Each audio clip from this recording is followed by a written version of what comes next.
10, 9, 8, 7, 6, 5, 4, 3, 2.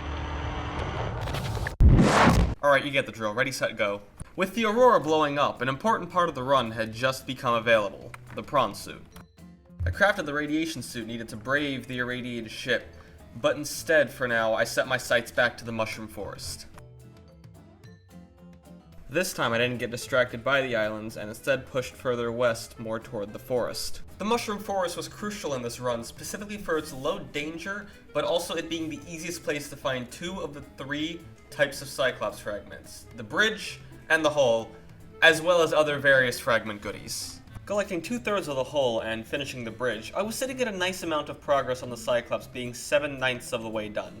1 more hull fragment from the forest and another engine fragment from God knows where, and I'd be home free. With my oxygen supply running low, I decided to temporarily dip from the fun forest, and on my way back to the life pod, I stumbled across a small wreck. To my delight, I found a variety of useful fragments, including the ever-necessary mobile vehicle bay and the ever-wanted battery charger.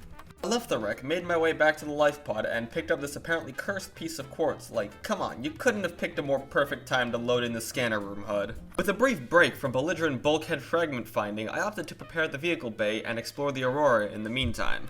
Can I just say how much I prefer below zero's 5 titanium cost for an ingot as opposed to a whole double-digit 10? Anyways, after making that overpriced ingot, the power cell, and using lubricant I had gotten earlier, I finalized the mobile vehicle bay. Without hesitation, I deployed it nearby, intending to move it later when it came to making the precious Cyclops. Donning the 3rd and final part of the radiation suit, the next step in this journey faced me head-on: the Aurora.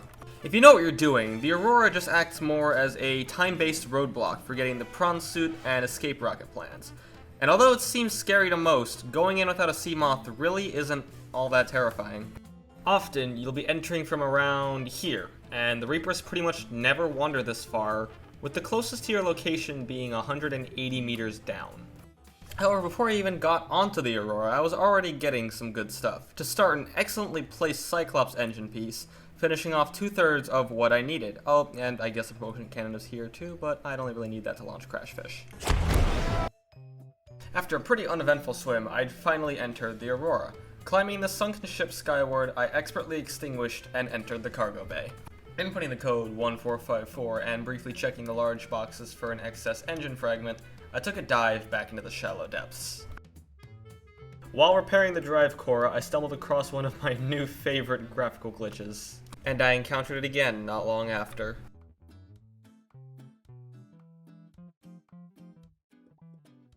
After repairing this wiring box to open the door, I wasted no time scanning the 4 prawn fragments scattered throughout the prawn bay. After taking a quick pit stop at the cafeteria to pick up the most important item, and encountering the biggest lie in the game, I reached the captain's quarters. I punched in the code 2679, collected some lore, and the Neptune escape rocket blueprints. Quick note, don't craft a flashlight because you'll always find an empty one right here. I collected the black box data, Kool-Aid manned this door, and entered the robotics bay. Code 6483 broke me in and got me the repulsion cannon blueprints. Which I'll likely never use, but hey, it's there. And with that, I'd claim whatever bounty the Aurora had left for me. Now, it was time to set my main plan into motion. I made a leap of faith off of the Aurora, and instead of making the smart move to return home and assess my findings, I instead opted to dip my toes into the other mushroom forest right next door. Unable to use the rebreather because of radiation still being present, oxygen became a slight problem while navigating. Nevertheless, the fragment finding harvest was bountiful yet again, as I came across a moonpool fragment, and the last of the Cyclops hull fragments, I was finally finished with finding the sub. Now, I had to build it. I gathered what I had from wherever I had it lying around. From the lithium and titanium needed to make plasteel, to the creep vines for the lubricant, the enameled glass, and, oh, the advanced wiring kit. Soon after, I had a creature invade my mind and try to ask me who I was. Like, damn, are you trying to make me have an identity crisis? After that, I finished up what I needed, making the copper wiring for the computer chip and the wiring kit, finally crafting the dreaded advanced wiring kit.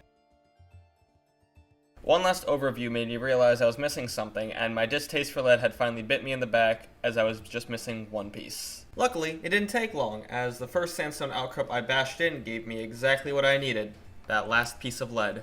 And then, a beauty.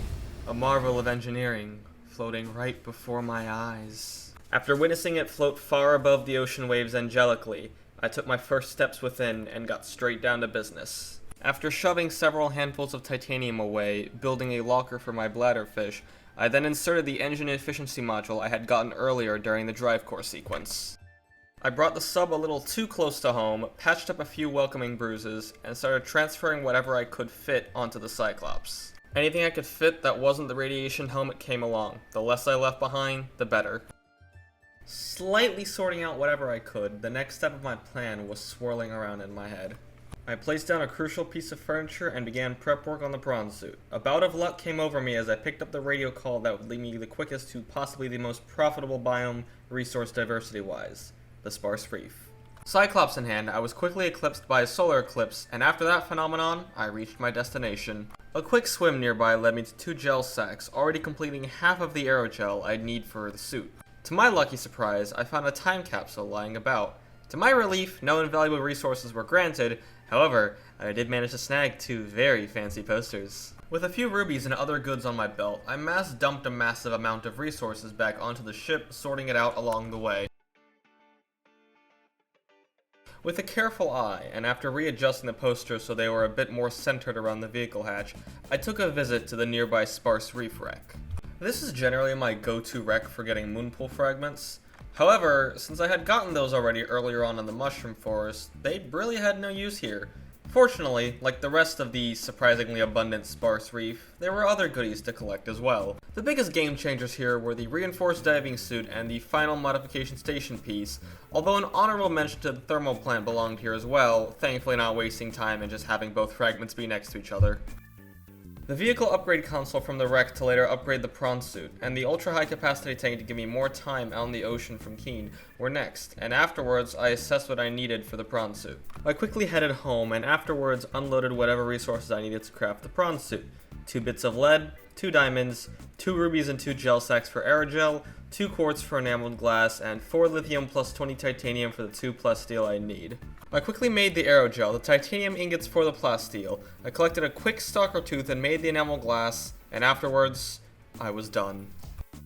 I finalized the prawn suit on the vehicle bay and checked off another mark on the checklist. Thank you so much for watching, and feel free to comment below what I can improve, what I did right and what I did wrong. Until then, catch you later.